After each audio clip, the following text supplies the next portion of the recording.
ஓம் சாய்ராம்.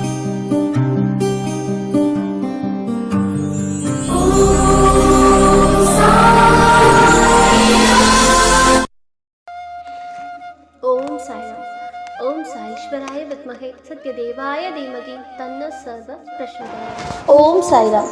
பாபாவின் அமுத வார்த்தைகள். இந்த தேகம் முந்தைய பிறவிகளில் நாம் செய்த கர்மாவின் விளைவுகளால் பெறப்பட்டது. எனவே இந்த உடல் பிறந்தது. ஜீவன் தனது கர்மாவின் கணக்குகளை தீர்ப்பதற்காகவே இந்த உடல் பிறப்பெடுக்கிறது.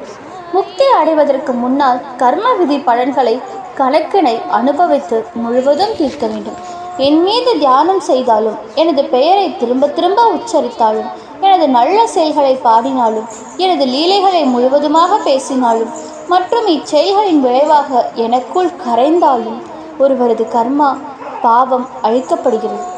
நான் அவர்களுக்கு பக்கத்திலேயே எப்பொழுதும் இருப்பேன். ஓம் சாய்ராம். வாழ்க வளமுடன்.